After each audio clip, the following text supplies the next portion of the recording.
할렐루야. 아멘. 네, 우리 명절 잘 보내고 계신가요? 아직 연휴 기간인데 또 함께 이렇게 청년부 예배 가운데 또 오신 여러분 환영합니다. 또 우리 친구들 중에는 또 안타깝게도 코로나 확진된 친구도 있는 것 같고요. 또 이제 명절 가족들과 보내고 이제 또 타 지에서 주일을 맞이하는 청년들도 있는 것 같아요. 또 우리 함께 여기에서 또 예배 드리는 가운데 이 시간 하나님 주신 말씀을 살펴봄으로써 명절에 아주 보통 명절이면 명절 음식으로 배불리 먹고 이렇게 분위기를 내죠. 또 이 시간 하나님 주신 말씀으로 또 우리의 영이 이렇게 배부르게 먹는 그런 시간이 되길 바랍니다. 오늘 로마서 말씀은 이제 8장의 그 주보에 보면은 이제 로마서 8장의 주제는 이 성령의 사람이다. 그래서 성령이라고 하는 것이 주제라고 나와 있죠. 그래서 계속해서 우리는 이 하나님께서 믿는 자에게 부어주신 성령님과 성령님을 통해서 우리가 하나님이 베푸신 구원을 어떻게 확신할 수 있는가 이런 것들로 다뤄보고 있는 중에 있습니다. 지난 시간에 우리가 18절 말씀을 한 절 가지고 묵상을 했는데요. 우리가 믿음으로 의롭다함을 얻었다라는 이 복음을 알고 있죠. 우리 모두는 예수 그리스도를 믿을 때 믿음으로 말미암아 의롭다함을 얻습니다. 그런데 어때요? 그럼에도 불구하고 우리의 삶에는 여전히 이 고난이라고 하는 것이 있죠. 그래서 이 고난이 사라지지 않고 남아있는 것, 이것이 우리에게는 굉장히 어색하고 또 이것이 속히 사라져서 정말 영광스럽고 복된 날이 오기를 기다리고 있는데요. 그럴 때 이제 우리 18절 말씀을 통해 우리는 이 현재의 어떤 고난을 피하는 것이 아니라 오히려 고난을 통해 자신을 돌아보고 하나님이 뜻하신 바, 우리의 인생에 담겨있는 하나님의 자녀들에게 주시는 인생의 의미들을 발견해야 한다는 것을 말씀을 통해 배웠습니다. 특별히 현재 고난을 통해 의미를 발견할 뿐만 아니라 우리는 장차에 나타날 영광스러운 미래를 비교하여서 현재 고난을 능히 이겨낼 수 있다고도 성경은 말하고 있었어요. 그게 18절 말씀이었죠. 그래서 현재 고난은 장차 우리에게 나타날 영광과 비교할 수 없다. 이렇게 사도 바울은 이야기했습니다. 그러면은 이 비교할 수 없어서 너무 큰 것이기 때문에 현재의 고난이 우리에게 큰 고통을 가져다 준다 할지라도 능히 이겨낼 수 있다 하는 거니까 우리 신자에게는 남아있는 미래가 아주 크고 복되고 영광스럽다는 것을 성경은 말하고 있는 거예요. 보통 우리가 미래를 생각하면 어때요, 여러분? 그냥 미래. 초등학생 시절 때 제일 많이 생각했죠. 장래희망. 그럴 때 이제 막 써내기도 하고, 저는 기억나는 게 초등학교 다닐 때 장래희망을 이제 쓰고 그런 걸 이렇게 뭐 그림을 그리는 것도 많이 했던 것 같아요. 그림 그려서 발표하고. 그러면 다 뭐 합니까? 경찰관, 소방관, 뭐 대통령, 뭐 많이 하죠. 이제 그렇게 이제 미래에 대해서 행복한 꿈을 그리고 그런 소망을 갖게 되는 때가 있어요. 그러나 이제 점점점 어때요? 오늘날의 청년들의 많은 고민들이 이제 미래에 대한 고민이죠. 내 운명에 대해서 난 앞으로 어떻게 될 것인가. 오늘 하루를 충실하게 살아가다 보면은 내일 밝은 미래가 보장되어져 있을까? 이런 걱정도 실제로 하고 또 워낙 요즘에 SNS가 발달해 있으니까 그냥 잘 일 끝나고 열심히 일하고 이제 쉬면 되는 시간에 또 SNS를 막 하다 보면은 또 뭔가 이제 나랑 비교도 많이 되고 이런 것들을 보게 되니까 순간 내가 하고 있는 어떤 직업이라든지 내가 하고 있는 처지나 일이 또 굉장히 비교적으로 아무것도 아닌 것처럼 보이기도 하고 그래서 또 뭔가 이 미래에 대해 막연하고 혹은 이제 불안해하거나 염려하는 경우들이 있는 것 같아요. 그런데 오늘 말씀은 우리의 장차 올 미래가 또 특별히 그리스도인들이 맞이해야 될 미래가 너무나 영광스럽다라고 하는 것을 성경은 이야기하고 있어요. 그래서 이 시간 그것이 얼마나 영광스럽길래 도대체 이게 얼마나 대단하길래 성경은 오늘 현재 고난을 능히 견디고 여기에서 의미를 발견하고 더 나아가 이길 수 있다고 말하는지 한번 살펴보려고 합니다. 오늘 우리가 읽은 말씀은 여러분이 이렇게 복음에 대해서 이렇게 들을 때에도 어떤 부분에서는 낯설지 모르겠어요. 이 말씀을 보면은 뭐 피조물이 나오죠. 피조물이 어떻다 나오는데 오늘 말씀은 이제 어떤 부분을 좀 보여주냐면 예수님의 이 복음이라고 하는 것이 얼마나 그 스케일이 큰 건지를 보여줘요. 그냥 우리 개인의 어떤 영혼의 안식처를 찾는 것이라든지 혹은 내 인생에 처한 문제를 해결하는 그 정도에서 하나님이 계시다, 하나님이 우리를 구원하신다 라고 하는 게 아니라 성경은 이 복음이 뭐냐면 예수님의 복음이 뭐냐면 온 피조물이 우리가 아는 모든 우주의 만물이 온전한 안식을 찾고 그 원래 자리를 되찾는다고 하는 게 예수님이 우리에게 가져다 주신 구원이다 라고 하는 점을 말하고 있어요. 그래서 여러분에게 조금 낯설 수도 있고 생소할 수 있겠지만 성경에 기록되어진 말씀이니까 오늘 말씀을 통해서 또 한편으로 복음이 얼마나 크고 정말 거대한 이야기인지를 한번 살펴보고 그런 복음을 지금 우리가 가지고 있다. 그런 복음으로 우리가 지금 하나님의 자녀가 되어서 살아가고 있다는 것을 깊이 생각하는 그런 시간이 되었으면 좋겠습니다. 그랬을 때 이제 그 18절에서 장차 우리에게 나타날 고난이 있을 때 예수 그리스도의 재림으로 통해서 우리가 완성될 미래를 이야기하는 건데요. 우리에게 그런 영광스러움이 남아있다는 것을 본문은 세 가지 탄식을 통해서 표현을 하고 있어요. 첫 번째로는 19절부터 22절까지 피조물의 탄식입니다. 19절 보니까 피조물이 고대하는 바는 하나님의 아들들이 나타나는 것이다 이렇게 돼 있죠. 사도 바울은 온 피조물, 그러니까 자연 만물이 지금 하나님의 아들들이 나타나기를 기다리고 있다고 이야기를 해요. 여기서 하나님의 아들이 나타난다는 것은 하나님의 구원을 받은 사람을 하나님의 자녀라고도 그러고 하나님의 백성, 교회라고도 그러고 또 오늘 본문처럼 하나님의 아들이라고도 그래요.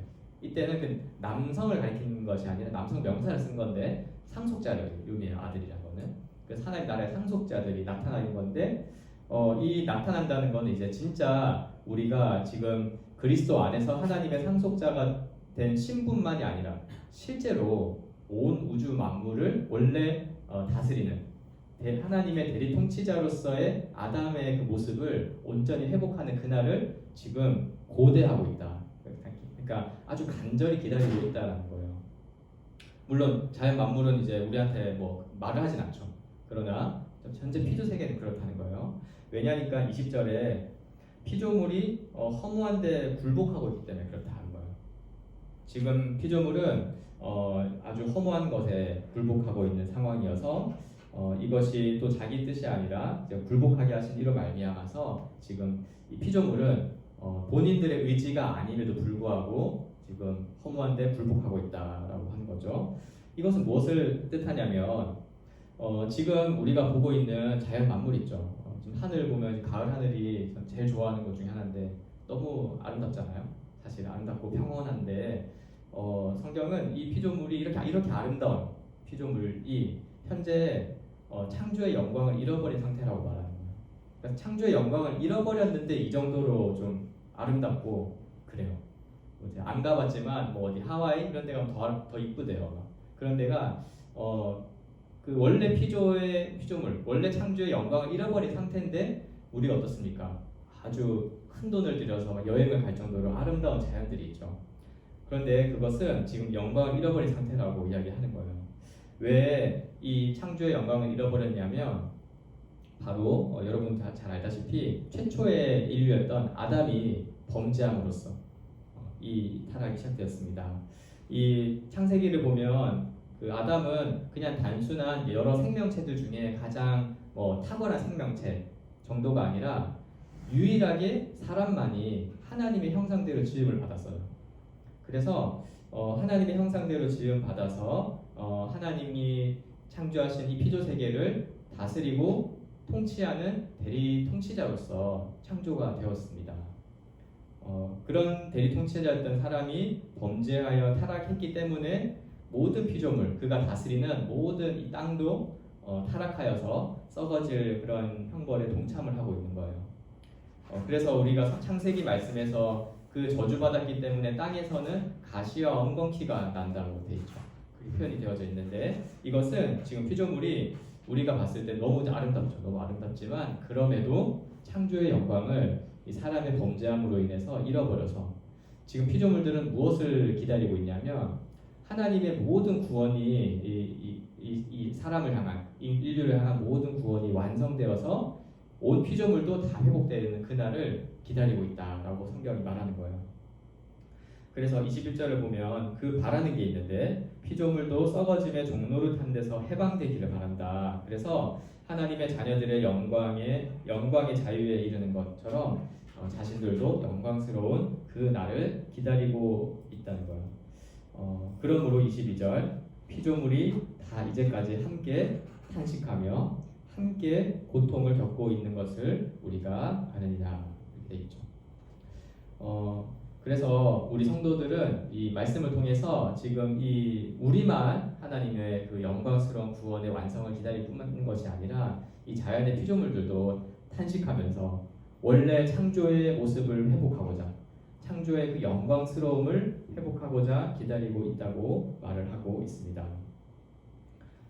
그러나 여전히 어떻습니까? 이 타락한 자연뿐만 아니라 우리 인류도 이 타락했기 때문에 자연을 그냥 잘 하나님의 창조 뜻대로 돌보고 다스리지 않죠. 오히려 파괴하거나 남용하거나 이렇게 하고 있는 것을 또 보게 됩니다. 그러니까 피조물 자연이 어떻게 했습니까? 이렇게 질서가 망가지고 하나님의 뜻대로 우리를 잘 다스려야 될 사람이 잘 다스리지 못하는 것들을 겪으면서 탄식하면서 이제 주님이 다시 오셔서 모든 것을 완성하실 그날을 이제 그날이 속히 오기를 기다리고 있는 거죠. 여기서 잠깐 이런 말씀들을 좀 생각해 본다면 우리 그리스도인들은 자연을 볼 때 어떻게 보냐면 복음의 관점으로 바라봐야 한다는 것을 알 수가 있어요. 보통 사람들은 요즘에 자연들을 볼 때 어떻게 생각을 많이 하죠? 이제 좀 아주 건전하게 생각하는 분들은 이제 자연을 보호하자 이런 거 있죠. 자연의 생태계 질서를 유지시키고 보호하고 우리가 저 인간이 개입을 하지 말자 이런 것들 운동들을 많이 하죠. 또 한편으로는 요즘에 이제 대두되고 있는 문제인데 그 전 지구적인 환경 문제 때문에 이제 모든 이제 그 지구상 모든 곳곳에서 특별히 이제 뭐 온난화라든지 뭐 이런 것들에 영향을 겪으면서 환경 파괴를 이제 막자 이런 관점으로 많이 가지고 있는 것 같아요. 이게 이제 모든 시민 의식으로 지금 발달되고 있는 것 같아서 또 다행이기도 한데 우리 그리스도인들은 이것을 포함해서 더 큰 복음의 관점으로 자연을 바라볼 필요가 있어요. 그것은 뭐냐면 이 자연도 우리처럼 죄와 사망의 저주에서 해방될 날이 올 거라는 거예요. 주님께서 다시 오셔서 우리를 영육으로 온전하게 부활시켜 주셔서 지금과 다른 온전한 부활의 몸으로 회복시켜 주실 것처럼 자연도 온전하게 회복될 거라는 것을 우리는 바라봐야 합니다. 성경은 그런 자연을 새 하늘과 새 땅이라고 이야기를 해요. 그런 관점으로 자연을 바라봐야 합니다. 그러므로 우리 신자들은 특별히 이 자연의 만물을 대할 때 어떤 자연 자체를 어떤 신적인 존재로 여긴다든지 혹은 아무것도 아닌 것으로 여겨서 그냥 마음 내키는 대로 무자비하게 대하지 말아야 되겠죠. 우리 자연은 바로 하나님의 창조물이며 장차 우리가 부활하여서 살아갈 때 우리의 터가 될 온전한 새하늘과 새 땅이 될 곳임을 생각하면서 이 복음을 생각할 때 단지 그냥 우리의 개인의 영혼의 구원만이 아니라 하나님의 창조의 모든 것이 완성되고 온전해질 것을 우리는 보고 지금 자연을 바라봐야 할 것 같아요. 이런 자연에 대한 성경의 어떤 좀 긍정적인 소망이라고 할까요? 지금 우리가 보통 자연을 생각할 때는 이제 인류는 점점 더 심각하게 자연을 훼손할 거고 나중에 뭐 설국열차 이런 것처럼 기후가 이제 인류를 더 이상 잘 살지 못하게 만드는 기후에 될 수도 있겠죠. 그러나 성경은 무엇을 이야기하고 있냐면 앞으로 이 자연은 멸망할 거다가 아니라 주님이 다시 오셔서 원래의 창조의 목적을 온전하게 회복하셔서 영광스러운 그런 자연으로 회복하실 거라는 것을 말씀하고 있어요. 그래서 자연 피조물들이 지금 탄식하고 있는 거예요. 그날을 기다리면서. 이런 자연에 대한 긍정적인 소망이 좀 어색할 수도 있겠지만 우리가 이 복음의 관점으로 또 성경의 관점으로 자연을 잘 바라보는 태도도 우리가 가져야 할 것 같아요. 그래서 여러분 혹시 뭐 반려동물 같은 거 키우시나요? 그러면 정말 장난감처럼 여기지 마세요. 그래서 그냥 나한테 필요하니까 외로우니까 너 옆에 잠깐 있다가 가라 이런 존재가 아니라 혹시 반려동물을 이렇게 데리고 있다면 온전하게 잘 돌봐야 되겠죠. 원래 우리가 그렇게 잘 돌보도록 창조됐기 때문에 그들을 함부로 대하거나 혹은 훼손하거나 갖고 논다든지 그렇게 하는 것이 아니라 온전하게 돌봐주고 또 그렇게 이런 반려동물이 아니더라도 자연의 환경들을 우리가 잘 생각해야 되는 것이 또 그리스도인의 관점이기도 합니다. 둘째로 탄식하는 게 있는데요. 바로 그리스도인들, 우리 신자의 탄식이 있어요. 23절에 보니까 그뿐만 아니라 이제 또한 우리 곧 성령의 처음 익은 열매를 받은 우리까지도 속으로 탄식하여 양자될 것 곧 우리의 몸의 속량을 기다린다라고 돼 있어요. 이 그리스도인들은 성령의 처음 익은 열매를 받았대요. 그럼에도 불구하고 탄식을 하는 거죠. 여기에 성령의 처음 익은 열매는 좀 비유적인 표현인데 우리가 예수님을 믿음으로 우리의 마음이 새로워진 것 혹은 성령을 받은 것을 의미해요.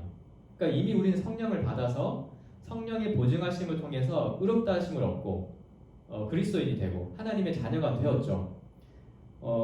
그런데 이것은 무엇이냐면 장차 반드시 하나님의 나라를 우리가 상속받을 것이라고 하는 일종의 보증인 거예요. 계약서의 도장과도 같은 거죠. 그래서 실제로 계약의 실체 내용이 다 실행되지 않더라도 계약서에 도장이 찍혀 있으면 이미 그것으로 가치가 있는 거죠. 그런 것이 이제 이 성령에 비유되어서 많이 표현돼요. 성령은 우리 구원의 보증이 되신다. 이런 표현들이 성경에 나오는데 이런 것을 이제 생각했을 때 굉장히 놀라운 일이거든요. 원래 우리는 하나님 나라에서 쫓겨난 자였잖아요. 그러나 성령의 보증하심으로 그 나라가 우리에게 약속되어져 있다. 이제 분명한 그 나라의 출입권이 우리에게 허락되어져 있다. 이미 신부는 하나님의 자녀다. 라고 함에도 불구하고 신자들이 지금 탄식한다는 거예요. 왜냐? 바로 몸의 속량을 기다리고 있는 거죠. 우리의 영이 지금 성령을 받아서 속량 받은 뿐만 아니라 실제 우리의 몸도 속량 받기를 원하는 거예요. 이게 무엇을 의미하냐면 우리의 몸은 아직 완전한 속량을 입지 않았습니다. 그렇죠? 이 속량이라고 하는 것을 좀 다른 용어로는 영화로워진다, 영화된다 이야기하는데 쉽게 말하면 내가 그냥 하고 싶은 것을 했는데 생각하고 행동하고 그냥 내가 하고 싶은 대로 살았는데 그것이 하나님의 뜻에 100% 일치하는 것 그러한 상태인데 우리의 몸은 그렇지 않습니다. 우리의 마음은 우리의 영혼은 주님 주신 영으로 인해 또 주님 주신 말씀을 통해서 이것이 옳고 이것이 선하고 거룩하다는 걸 알지만 우리의 몸이 거기에 못 따라간다는 걸 우리가 알죠. 그래서 여러분 예수님을 믿음으로 구원받았지만 한번 우리를 보세요. 물론 우리의 존재 자체는 하나님과 화평의 관계예요. 이제 하나님을 두려워하거나 무서워서 그 무화과 나무 잎을 엮어서 숨는 그런 존재가 아닌 거예요. 하나님께 나아가고 아빠 아버지라 부르며 나아가지만 그러나 여전히 우리에게 보이는 이 몸의 모습은 구원이 완성된 상태가 아니라는 것을 그냥 직관적으로 알려주죠. 그래서 우리가 예배를 드리고 또 하나님 앞에 신실하게 살아가야 한다 할지라도 죄랑 싸운다 할지라도 넘어질 때도 있고 이런 거 보면 무언가 이게 구원의 온전한 모습이 아닌데 라는 생각을 하게 됩니다. 그래서 우리도 탄식한다는 거예요.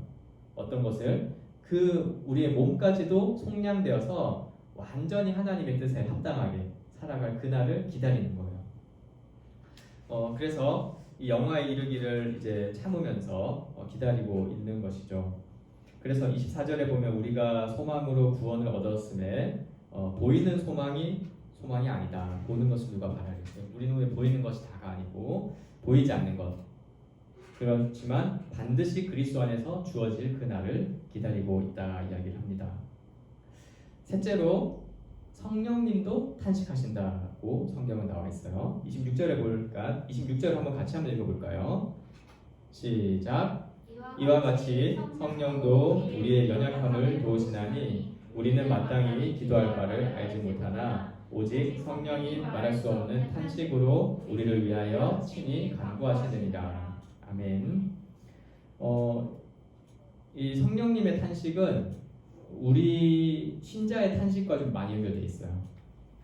왜냐, 우리 신자가 어떻습니까? 우리 눈에 보이는, 우리 믿음으로 이렇게 구원을 얻었다고 하지만 눈에 보이는 것이 우리의 소망이 아니라는 걸 알죠. 탄식할 때 성령님이 우리의 연약함을 아시고 도와주시는 거예요.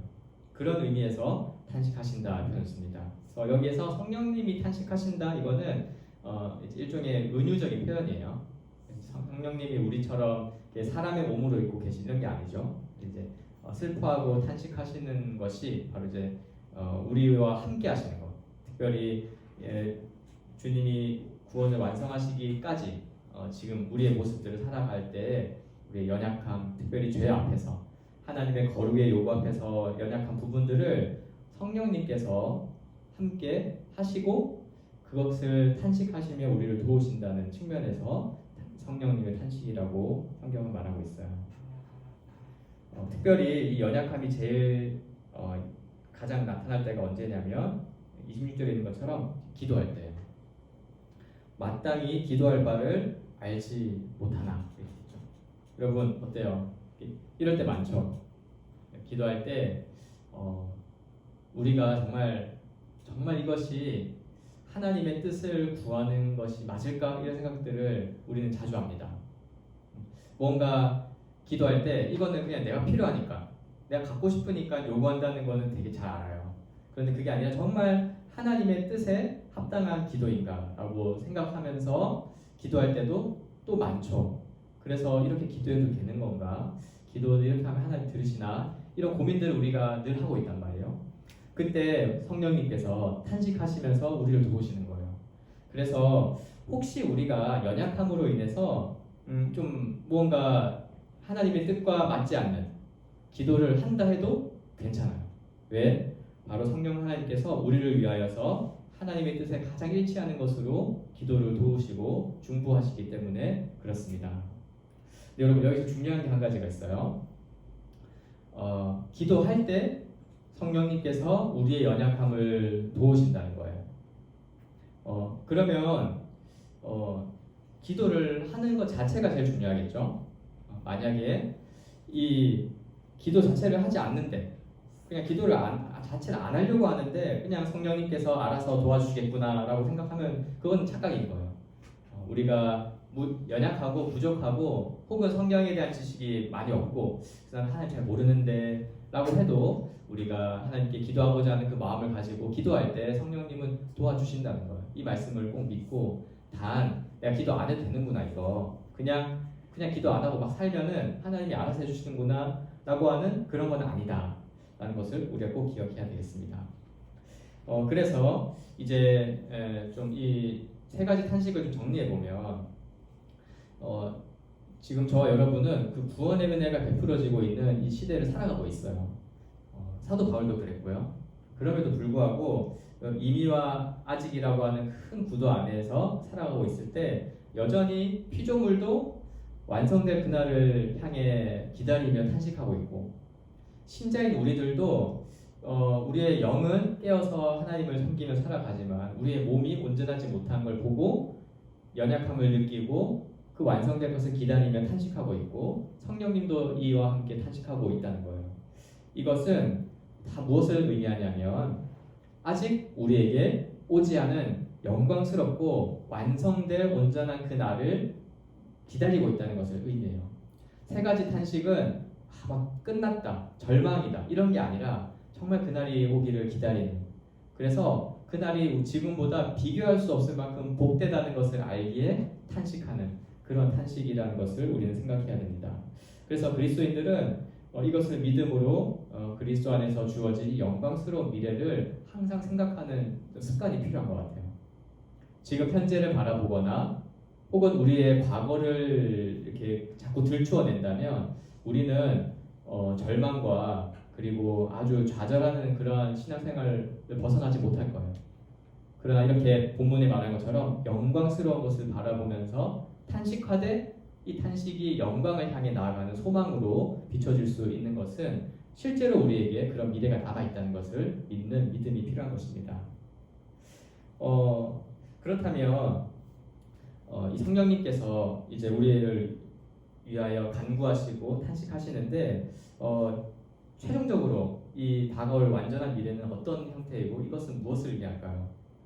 그것은 하나님의 구원의 계획이 다 완성되는 것을 의미해요. 28절부터 30절까지는 이제 사도 바울이 이 구원을 베푸시는 하나님의 관점에서 이 구원을 잘 정리해주고 있는데요.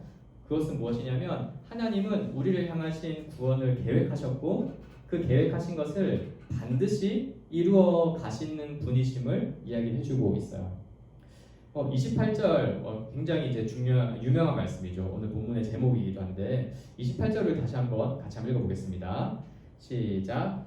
우리가 알거니와 하나님을 사랑하는 자 곧 그의 뜻대로 부르심을 입은 자들에게는 모든 것이 합력하여 선을 이루느니라. 아멘. 모든 것이 합력하여 선을 이룬다고 성경은 말하고 있습니다. 이것을 보통 개인적으로 오해를 해가지고 내 개인에 있는 이제 일생 가운데 모든 일들이 선한 뜻을 이룰 거다, 그래서 형통하게 될 거다 이렇게 오해를 하는데 지금 로마서의 맥락을 쭉 이야기하면서 그 개인의 성공 이런 게 아니라는 거 알겠죠? 하나님이 모든 것을 합력해 선을 이루신다는 것은 바로 이 우리의 하나님의 창조의 그 계획을 망가뜨리고 우리를 타락하게 한 이 모든 악의 근원들을, 악의 세력들을 다 완전히 심판하시고 그리고 원래 하나님의 뜻에 합당한 구원 그리고 선한 모든 이 뜻들을 이루어 가신다는 것을 의미해요. 그래서 모든 것을 합력하여 선을 이루시는 것은 바로 하나님이 구원의 계획을 다 이루어 가신다는 것을 확신하는 문구라고 할 수가 있어요. 그리고 이것을 가지고 우리 성도들에게도 적용할 수 있겠죠. 특별히 구원받은 성도들은 공통적인 신앙 고백이 하나가 있습니다. 그것은 뭐냐면 이제 오늘을 딱 생각하면서 예수님을 믿고 살아가는 오늘 있기까지 되돌아보면 다 그건 하나님의 은혜였고 다 감사한 일이었다라고 고백하는 것들을 우리가 종종 보게 돼요. 그 과정이 결코 순탄치 않았고 우리에게 큰 고통도 있었고 인생의 큰 시련들도 있죠. 그런데 놀랍게도 그리스도인들은 오늘 이르기까지 다 하나님의 은혜였다. 그리고 그 순간순간이 생각해 보니까 그런 요소들이 없었다면 지금 내가 가지고 있는 것들, 내가 얻은 것들, 경험한 것들이 없었을 거라는 걸 생각해 보면서 그때 참 힘들었지만 그러나 이것은 다 하나님의 은혜고 섭리였다라고 고백을 하게 됩니다.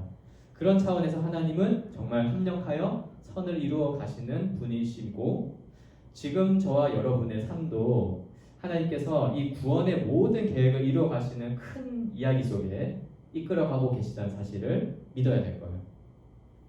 그랬을 때 하나님의 최종 목적이 뭐냐면 29절과 30절을 통해서 표현하고 있는데 우리를 결국 구원의 길 그리고 그 구원이 완성되는 그 길로 인도하신다는 거예요. 29절부터 30절까지는 크게 5가지의 이야기를 하고 있는데 먼저는 첫 번째로 하나님이 미리 아신다는 거예요. 미리 아신 자들을 또한 그 아들의 형상으로 본받게 하기 위하여 미리 정하셨다 할 때 하나님 미리 아세요. 이 아신다는 거는 그냥 지식적으로 우리를 안다 이게 아니라 관계의 표현이에요. 그래서 미리 아신다는 것은 좀 같은 단어로 표현해 동의어를 쓴다면 미리 사랑하셨다 이런 의미예요. 하나님이 우리를 먼저 사랑하셨어요. 이게 하나님의 구원의 첫 번째 단계였어요. 너무 놀랍죠. 우리가 어떤 조건이 있어서가 아니었어요. 타락했지만 그러나 그래도 너만은 내가 은혜를 베풀만 한 뭔가가 있다 라서 택한 게 아니라 그냥 하나님의 첫 번째 구원의 계획은 우리를 아시는 거예요. 우리를 아시고 사랑하셨던 거죠. 그리고 어떻게 합니까? 미리 두 번째 미리 정하셨어요. 그래서 맏아들이 되게 하셔서 어떤 우리의 조건을 따지지 않고 하나님은 그냥 은혜로 우리를 아들 삼아 주셨죠. 이 맏아들이 된 것은 원래 맏아들은 예수 그리스도잖아요. 그런데 우리를 어떻게 맏아들이 되게 하셨냐니까 예수 그리스도를 믿을 때 그리스도와 연합하게 하심으로 맏아들 양자로 삼아 주신 은혜를 우리에게 베푸신 거죠. 이게 하나님의 두 번째 구원의 단계였어요. 그리고 세 번째 어떻게 하냐니까 우리를 부르세요. 그래서 30절 미리 정하신 그들을 또한 부르셨다. 이 부르셨다는 것은 이 성경 말씀을 예수 그리스도의 복음을 듣게 하셨다는 거예요. 그래서 예수님을 알려주셨고 예수님을 우리가 알고 믿을 수 있도록 여기까지 인도해 주신 거예요. 여러분 한번 물어보세요. 누가 세상에 스스로 자기가 하나님을 알아서 하나님이 구원의 계획을 하셨고 우리에게 그 구원을 이루시려고 예수님을 보내셨고 예수님 믿는 자에게 성령 하나님이 우리에게 보증이 되신다는 이걸 누가 스스로 알아가지고 구원을 받은 사람이 있습니까? 없죠. 누군가가 이런 이야기를 전해줬어요. 모태신앙일 수도 있고 혹은 친구가 그냥 교회에 따라가자고 했는데 그걸 따라갔다가 그 하나씩 둘씩 듣게 된 걸 수 있고 어쨌든 하나님은 이 땅의 모든 이 섭리들을 사용하셔서 우리에게 복음을 듣게 하신 거예요. 우리를 부르신 거예요. 지금 저와 여러분이 이 자리에 예배드리며 앉아있는 이유 중에 가장 근본적인 이유는 뭐냐면 하나님이 우리를 부르셨기 때문에 그런 거예요. 이것을 성경은 말하고 있습니다. 그리고 어떻게 합니까? 네 번째로 그 부르신 그들을 또한 의롭다 하셨죠. 이 로마서의 복음의 핵심이죠. 예수 그리스도를 믿는 자를 의롭다 하셨어요. 예수 그리스도가 우리의 화목제물 되셨다는 것을 알려주셨고 예수님이 우리의 모든 죄값을 치르신 것을 믿을 때 우리는 죄인임에도 불구하고 그리고 죄를 속죄하는 무엇인가를 하지 않았음에도 불구하고 믿음으로 우리를 의롭다 하시는 거예요. 그래서 하나님의 자녀가 되게 하셨습니다. 마지막 다섯 번째 단계가 있는데 의롭다 하신 그들을 또한 영화롭게 하셨다 이렇게 있죠. 근데 이제 이 영화로워지는 거는 지금 우리의 기준에서는 어떻습니까? 미래의 일이에요. 우리가 지금 여기까지 네 번째 단계까지 왔죠. 하나님의 사랑을 입었고 하나님이 우리를 정하셔서 아들 되게 하셨고 우리에게 복음을 들려주셔서 믿게 하셨고 의롭다 하신 채로 우리 살아가고 있어요. 이게 우리의 경험에서 지금 일어나는 일인데 놀랍게도 하나님은 영화롭게 하셨대요. 그래서 이것은 이제 장차 우리가 맞이하게 될 영화로운 그 영광의 때를 반드시 맞이하게 될 것이고 기다릴 거라고 기다리고 있는 상태라는 것을 이야기를 합니다. 그래서 우리의 영과 육은 그 세 가지의 탄식이 고대하는 바처럼 온전하게 될 거예요. 여러분 그래서 예수님을 정말 닮게 될 거고 우리가 이 모든 것을 할 때 다 하나님의 뜻에 합당한 자가 됨으로써 우리는 하나님 앞에 서게 될 그날이 반드시 기다리고 있습니다. 그렇기 때문에 현재의 고난도 이겨낼 수 있고 또 이 고난을 통해서도 하나님이 지금 29절과 30절에 말했던 이 과정이라는 것을 이해하기 때문에 우리의 이 고난의 의미를 발견할 수가 있는 거예요. 이것은 우리를 지금 사랑하심으로부터 영화롭게 하시기까지 하나님이 이루고 계신 이 일의 한 과정 중의 일부구나 이게. 그런데 이게 고난이라면 특별히 이것이 나를 되돌아봐야 되는 지점이라면 어떤 것이 있겠구나라고 우리가 알 수 있는 토대가 되는 것이죠. 그리고 중요한 것은 이 모든 것을 하나님이 합력하여 선을 이루신다는 것을 꼭 기억해야 합니다. 우리가 거기에 합력하지 않아요. 우리가 무언가를 하면은 하나님이 한 구원이 이루어지는 게 아니라 하나님이 합력을 하고 계시다는 사실 이것을 꼭 믿고 어떤 우리의 연약함 때로는 우리가 하나님의 뜻을 거절하고 나아갔을 때 드는 죄책감, 좌절감 이런 것들보다 그런 거 보지 말고 이 구원을 시작하시고 완성해 가시고 지금도 우리에게 베푸시고 계시는 하나님의 그런 크신 능력을 바라보며 우리는 나아가야 할 것 같습니다. 이렇게 우리가 이 말씀의 내용들을 살펴봤어요. 말씀을 맺겠습니다. 오늘 말씀을 통해서 우리는 분명히 알게 된 사실이 있는데 그것은 이 하나님의 복음이 곧 하나님의 구원의 계획은 지금도 현재 진행형으로 완성을 향해서 힘차게 가고 있다는 사실을 우리는 알게 되었어요. 예수님을 믿는 우리는 그래서 온 이 우주의 만물이 하나님의 창조 목적대로 회복될 것이고 또한 영광스러운 그 모습을 우리 모두가 보게 될 것을 믿어야 합니다. 그래서 그 영광스러운 날을 기다리면서 오늘 하루하루를 살아가는 것이 바로 성경이 우리에게 요구하는 신자의 삶이라는 것을 기억하기를 바랍니다. 또한 두 번째로 주님이 오셔서 예수님을 믿는 우리들을 부활에 참여시킬 그 날이 올 때 이 모든 피조물들은 다 회복되어서 현재 탄식을 다 그치게 될 거예요. 우리도 지금 하고 있는 이 탄식을 더 이상 하지 않게 될 거예요. 성령 하나님께서도 더 이상 우리의 연약함 때문에 우리를 위하여 하시는 탄식을 하시지 않게 될 거예요. 우리 모두는 영화롭게 되어서 하나님의 뜻과 일치하는 그런 삶이 살아가게 될 것입니다. 마지막으로 그 영광스러운 그날은 그냥 어떤 현재 고난에 허우적대면서 갖고 있는 일종의 막연한 희망이 아니에요. 창조부터 이미 시작하신 하나님의 구원 계획이 반드시 완성되어질 것을 생각할 때 지금 이 주님이 다시 오셔서 회복될 그날은 우리에게 보증되어져 있는 사실입니다. 이것을 믿고 현재 고난을 이겨내면서 영원한 미래를 소망하면서 정말 구원의 그 기쁨을 누리는 그런 저와 여러분이 되기를 주님의 이름으로 축원합니다. 함께 기도하겠습니다. 하나님 아버지, 오늘 말씀을 통해서 이 복음이 단지 우리 개인의 문제와 또 개인의 영혼을 온전하게 할 뿐만 아니라 하나님의 모든 창조하신 피조물들을 회복하게 하시며 또 이 땅에 모든 탄식하는 것들을 그치게 하는 영광스러운 그날로 이끌어가는 하나님의 구원의 계획인 것을 알게 하심에 감사를 드립니다. 이 오늘 성경의 말씀을 늘 생각하면서 이 땅에 살아갈 때 우리에게 있는 여러 가지의 고난의 모습들 또 어려운 일들이 있다 할지라도 그것을 작은 것으로 여기며 일시적인 것으로 여기게 하여 주시고 장차 우리에게 다가올 영광스러운 미래를 소망하며 이 땅에서 잘 살아갈 수 있도록 하나님께서 인도하여 주옵소서. 특별히 주님께서 이 모든 것을 완성하실 그 날을 우리도 기다리며 또 기도하기를 원합니다. 날마다 기도하는 가운데 주님의 이 구원의 완성이 될 그날을 소망하는 마음을 주시고 그 영원한 미래에 비춰 오늘 우리의 삶을 살아가며 주님께서 맡겨주신 귀한 하루의 삶들을 살아갈 수 있도록 주님 인도하여 주옵소서. 특별히 우리의 연약함을 위해 기도합니다. 우리가 마음으로 또 믿음으로 하고자 하나 여러 가지의 육체의 한계와 또 여전히 우리를 위협하는 죄성의 그런 위협 속에서 살아가고 있음을 고백합니다. 주님께서 날마다 도우시고 우리의 손을 붙잡아 주셔서 주님의 뜻을 온전히 섬기며 또 순종하며 이것으로 주님께 영광을 돌리는 우리의 삶이 될 수 있도록 주님께서 인도하여 주옵소서.